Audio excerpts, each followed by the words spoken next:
আসসালামু আলাইকুম। আশা করি তোমরা সবাই ভালো আছো। তোমাদের হাবিব ভাইয়া নতুন একটি ক্লাস নিয়ে হাজির হয়েছে, গাড়ি ও বৃষ্টির অঙ্ক।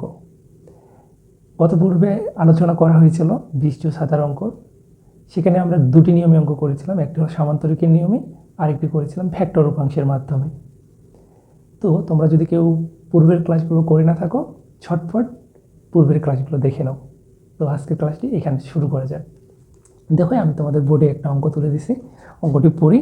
তোমরা জানো যে আমি অঙ্কের মাধ্যমে থিওরিগুলো বুঝে থাকি, যেন তোমরা এই থিওরিটা এবং সাথে কীভাবে অঙ্কগুলো করতে হয় তোমরা করতে পারো। দেখো অঙ্কটি, যে দক্ষিণ থেকে উত্তর দিকে 5 মিটার/সেকেন্ড বেগে চলমান একটি গাড়ি এবং উলম্বভাবে বৃষ্টি পড়তেছে। আমাকে প্রশ্ন জিজ্ঞেস করছে যে গাড়ি চালকের সাপেক্ষে বৃষ্টির বেগ। 2 নম্বর প্রশ্নটি বলছে যে গাড়ির কোন পাশের ক্লাস ভিজবে। তো দেখো, গাড়ি এখানে আমাকে কি বলছে, দক্ষিণ থেকে উত্তর দিকে যাচ্ছে। তো ধরে নিলাম এটা হলো কি দক্ষিণ পয়েন্ট, এটা হলো উত্তর পয়েন্ট। তো ভাইয়া বৃষ্টি ও সাধারণ অঙ্কগুলো আমরা যখন করেছিলাম কি বলছিলাম, বৃষ্টি যখন উলম্বভাবে পড়ে তো উলম্বভাবে নেগেটিভ অক্ষে যায়। তো এখানে ধরে নিলাম ভি, আর তারা বুঝাইলাম ভি রেন, ভেক্টর উপাংশের মাধ্যমে আমরা করতেছে। যেহেতু এটা ওয়াই অক্ষের ঋণাত্মক অংশ, এই জন্য এখানে মাইনাস। বৃষ্টি পড়তেছে কত হবে, 6। এই আয়ত একক ভেক্টর কী হবে ওয়াই অক্ষে ভাইয়া, জে ক্যাপ। ক্লিয়ার? তো দেখো, গাড়ি যাচ্ছে আমার দক্ষিণ থেকে উত্তর দিকে, কত বেগে যাচ্ছে, 5 মিটার/সেকেন্ড। এটা কি এক্স অক্ষের ধনাত্মক অংশ, এই জন্য এখানে ধরে নিলাম সি। সি কেন ধরলাম, সি দ্বারা হলো কার। তো যেহেতু এটা ধনাত্মক অংশ, এই জন্য হবে আই ক্যাপ। দেখো, এই অঙ্কগুলো তোমাদের বৃষ্টি ও সাধারণ অঙ্কের মতোই না ভাইয়া। তো এখন দেখি আমার 1 নম্বর প্রশ্ন বলছে কি, গাড়ি চালকের সাপেক্ষে বৃষ্টির বেগ।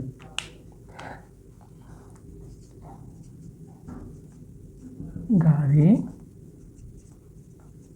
চালকের সাপেক্ষে বৃষ্টির বেগ।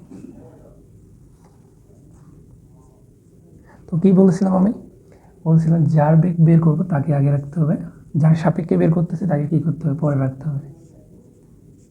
এখানে যার বেগ বের করবো তাকে আগে করতে হবে, যার সাপেক্ষে করতেছে তাকে কি করতে হবে, বিয়োগ করতে হবে। তাহলে দেখো এখানে কি হচ্ছে, 6 J minus 6 J cap minus 5 I cap. তো আমাকে বের করতে বলছে গাড়ির চালকের সাপেক্ষে বৃষ্টির এফেক্ট বেগ। তো এটা আমরা ভেক্টর উপাংশ আর কি করে নেব, এখন মান বের করে নেব। Root over -6 square plus -5 square. তাহলে এখানে হচ্ছে 36। এটা আমরা যোগ যদি করি তাহলে কত আসবে, দেখো 61। তো আমাদের কাঙ্ক্ষিত যে উত্তরটা আছে সেটা হলো কি 61 মিটার/সেকেন্ড। আশা করি তোমরা একটুকু বুঝছো। তো এই যে ভেক্টর উপাংশটা করলাম, এই উপাংশ নিয়ে যদি তোমরা আরও ক্লাস দেখতে চাও তাহলে পূর্ব ক্লাসটি দেখবা, তাহলে ভালোভাবে বুঝবা। তো আমরা এখন 2য় নম্বর অঙ্কটাতে চলে যাই। 2য় নম্বর অঙ্কটাতে আমাদের কি বলছে, দেখো গাড়ির কোন পাশের ক্লাস ভিজবে।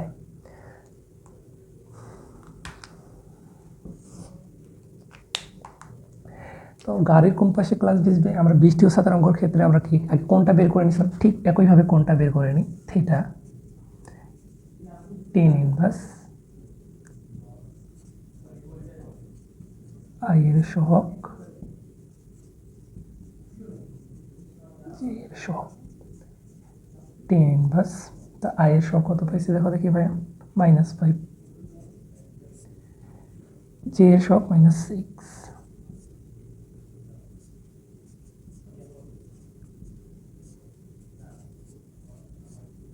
এটা যদি আমরা ক্যালকুলেটরে চাপি তাহলে কত পাবো, 39.81 ডিগ্রি।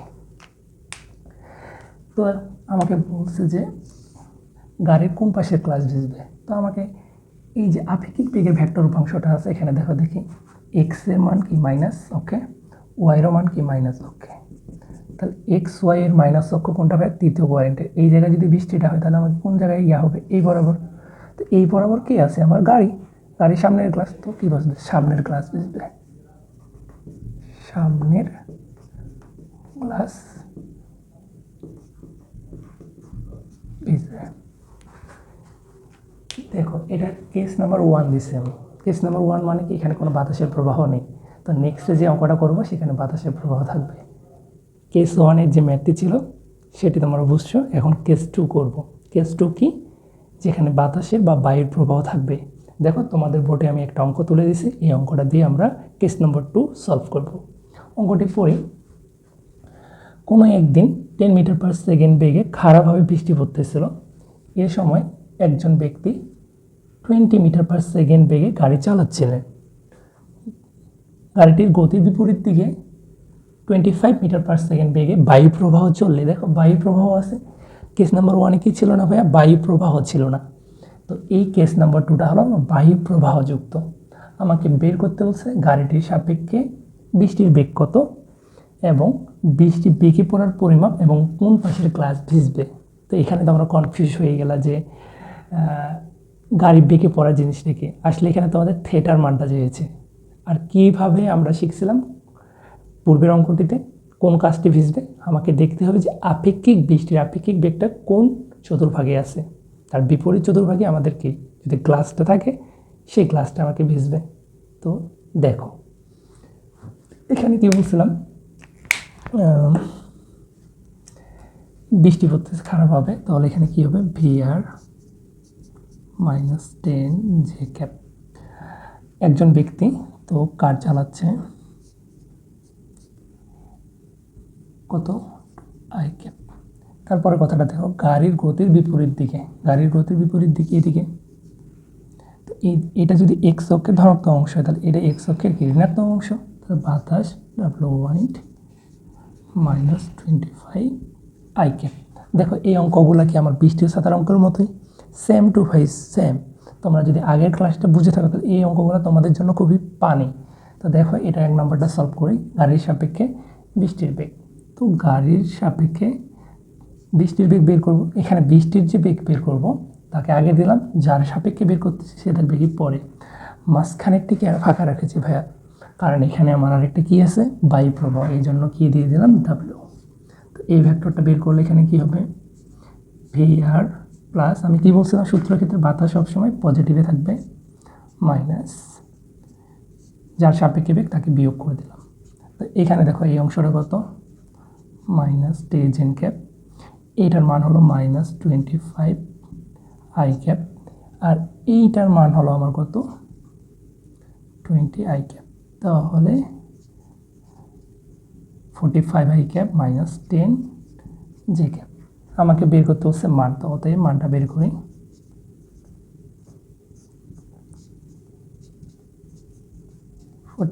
Square 10 square. এটা যদি ভাই আমরা ক্যালকুলেটরে ছাপি তাহলে আমাদের উত্তর কত আসবে 6.9। তো উত্তর কত, এটা হলো আমার গাড়ির সাপেক্ষে বৃষ্টির বেগ। তো 2 নম্বর প্রশ্নটা বলছে যে বৃষ্টি বেগে পড়ার পরিমাণ নির্ণয় করো। তো আমাকে কি বের করতে বলছে, থিটার মান বের করতে বলছে। থিটা মানে কি জানি আমরা tan ইনভার্স। তো আই এর শক জে এর শক বারবার লিখলাম না, আমি ডিরেক্ট মান বসাই দিলাম। দেখো এখানে আই এর শক কত দেওয়া আছে 45, জে এর শক 10। তো এইটা যদি আমরা ক্যালকুলেটরে চাপি তাহলে কত পাবো 7 ডিগ্রি। এখন দেখো বৃষ্টি বেগে পড়ার পরিমাপটা বের করে বসছি উলম্বের সাথে কত ডিগ্রি কোণে 77.47 ডিগ্রি কোণে। তো পরে যে আমাকে লেস লাগানো অংশটা আছে কোন পাশের গ্লাসটি ভিজবে, আমি তোমাদের কি ছোট্ট একটা ট্রিক শিখিয়ে দিয়েছিলাম না, কি শিখিয়ে দিয়েছিলাম দেখো এখানে এই যে আপেক্ষিক বেগের এটা কি এক্স অক্ষের ঋণাত্মক অংশ, এটা কি যেহেতু দেওয়া আছে এটা ওয়াই অক্ষের কি ঋণাত্মক অংশ, এক্স ও ওয়াই দুটাই ঋণাত্মক কোন চতুর্ভাগে ভাইয়া বলো দেখি, তৃতীয় চতুর্ভাগে। তো তৃতীয় চতুর্ভাগে যদি বৃষ্টি হয় তাহলে আমার এই বরাবর বৃষ্টি পড়তেছে। তো গাড়িটা আমার সামান্য এইখানে আর্ট করা দরকার ছিল, তাহলে আমরা আরও ভালোভাবে বুঝাইতে পারতাম। তো আমার কাজটা ভিজবে কি সামনের কাজ ভিজবে, সামনের কাজ। দেখো এই অঙ্কগুলো একটু বুঝে যদি করো তো আমরা সকল অঙ্কগুলো পারবে। নেক্সট যে অঙ্কটি করবো সেখানে আমার কাচের কী দেওয়া থাকবে, কোণ দেওয়া থাকবে। কোণ দেওয়া থাকলে কীভাবে আমরা যুক্তি দিব যে গাড়িটির কোন কাজটি ভিজবে, সামনেরটি না পিছনেরটি, একটি অঙ্কের মাধ্যমে আমরা ক্লিয়ার হবো। আশা করি তোমরা বুঝছো এই অঙ্কটি। নাম্বার 3, যেখানে গাড়ির সামনের ও পিছনের কাছের অ্যাঙ্গেল দিয়ে দেওয়া থাকবে।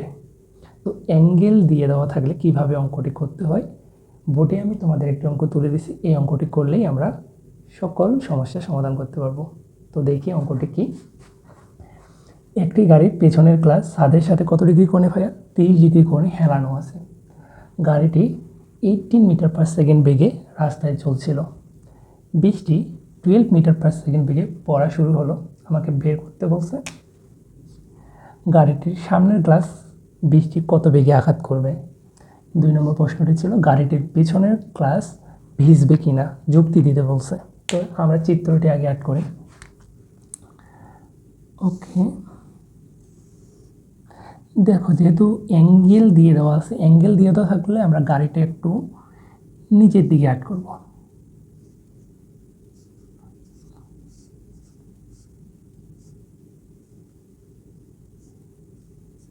তো এটা হলো গাড়ির পিছনের গ্লাস। কি বলছে আমার, গাড়ির পিছনে গ্লাস ছাদের সাথে, এটা যদি ছাদ ধরে নিয়ে বিবেচনা করি, এই অংশটা ছাদ বরাবর। তো এই ছাদের সাথে এই কোণটা কত? 30 ডিগ্রি। তো এইটাকে যদি আমি বাড়াই নিই তাহলে এইটুকু অংশ হচ্ছে কত আমার? 60 ডিগ্রি। তো এই পাশে যদি বর্ধিতকরণ নিই, এই পাশে যদি বর্ধিতকরণ উলম্বের সাথে যে কোণটা হচ্ছে সেটাও কি আমার 60 ডিগ্রি। কেন ভাইয়া? তাহলে এই কোণটা আর এই কোণটা হলো বিপরীত কোণ। আশা করি তোমরা এগুলো জানো। তারপরে দেখি কি বলছে, গাড়িটি এত বেগে রাস্তায় চলছিল, তাহলে গাড়ি যে চলতেছিল গাড়ির বেগ কত? দেখো আজকে কলমের কালি একটু কমে গেছে, এই জন্য লেখাগুলা হয়তো তোমরা বুঝতেছো না, একটু কষ্ট করে বুঝে নিবা।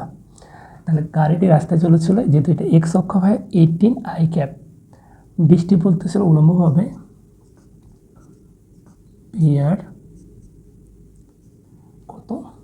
-12 জে ক্যাপ। এখানে কোনো বাতাসের প্রভাব আছে? নাই। তাহলে আমাকে বের করতে বলছে এক নম্বরটা যদি সলভ করি, বৃষ্টির কত বেগে আঘাত, তার বৃষ্টির বেগ বের করতে বলছে কার সাপেক্ষে? গাড়ির সাপেক্ষে, তাই জন্য সি দিয়ে দিলাম। আচ্ছা, এই কলমটা চেঞ্জ করি একটু। দেখো যেহেতু আমাকে বৃষ্টির বেগ বের করতে হচ্ছে, বৃষ্টি আগে, কার সাপেক্ষে? গাড়ি, এই জন্য গাড়ি পরে। এখানে ভিআর মাইনাস ডিসি। তো ভিআর কত পাইছি ভাইয়া? -12 আই ক্যাপ -18,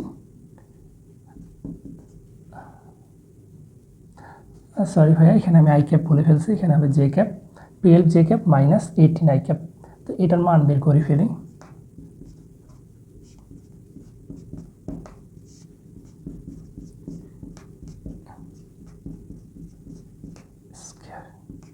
এটা যদি ক্যালকুলেটরে চাপি তাহলে উত্তর আমরা এরকম পাবো। তাহলে গাড়িটির সামনের গ্লাসে বৃষ্টি আঘাত করবে কত বেগে? 21.63 বেগে। তো আমরা দ্বিতীয় নম্বর অঙ্কটি চলে আসি। আশা করি তোমরা এটা বুঝতে পেরেছো। দ্বিতীয় নম্বর অঙ্কটাই বলছে যে গাড়িটির পিছনের গ্লাস ভিজবে কিনা। এখানে একটা জিনিস তোমাদের বলে নিই, এই যে ছাদের সাথে 30 ডিগ্রি কোণে আছে, তা এই কোণটা, এইটা পুরোটাই কি 90 ডিগ্রি। তো এইটুকু যদি 30 ডিগ্রি হয় তাহলে এই কোণটা কতটুকু হবে? 60 ডিগ্রি। আর এইটা যদি 60 ডিগ্রি হয়, বিপরীত কোণ অনুসারে এইটুকু অংশ কত? 60 ডিগ্রি।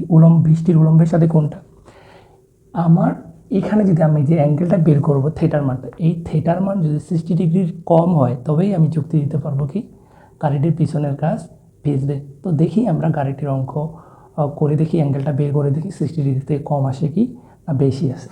তো আমরা অ্যাঙ্গেল বের করার সূত্রটা তো জানি, থিটা সমান anti-tan I এর সহগ ডিভাইডেড জে এর সহগ মডুলাস 10 ইনভার্স মডুলাস। যেহেতু আমার মাইনাসগুলো কি হয়ে যাবে ভাইয়া? বাদ চলে যাবে। তাহলে এখানে থাকতেছে 18, এখানে হলো 12। তো ক্যালকুলেটরে যদি চাপি তাহলে আমরা দেখবো এরকম একটা মান আসবে 56 পয়েন্ট সামথিং বলতে 390। তো দেখি ভাইয়া এই থিটার মানটা কি আমার 60 থেকে কম না বেশি? অবশ্যই কম। তাহলে থিটার মান কি 60 থেকে কম। আমি কি বলছিলাম, এই যে আমার থিটা আরটা আছে, এটা কিন্তু থিটার, এই থিটার মানটা থিটার থেকে কী হইতে হবে ভাই আমার কম হতে হবে, তবেই সামনের কাজ ভিজবে, সরি পিছনের কাজ ভিজবে। তাহলে এখানে আমরা কী যুক্তি দিতে পারবো, পিছনের কাজ ভিজবে। যদি কোনো কারণে ভাইয়া এখানে থিটার মানটা কি আসতো আমার 60 থেকে বেশি আসতো, তবে কি হবে, তবে ভিজবে না। আশা করি অ্যাঙ্গেলের অঙ্ক তোমরা এখন থেকে পারবা, এটা নিয়ে ভয় পাওয়ার কিছু নেই, এটা একদম ইজি। এইটুকু সামান্য তোমার মনে রাখবা যে থিটার মানটা যদি আমার এই যে অ্যাঙ্গেলটা আছে এটা থেকে কম আসে তবে ভিজবে, আর এটার থেকে যদি বেশি আসে তবে কি ভিজবে না।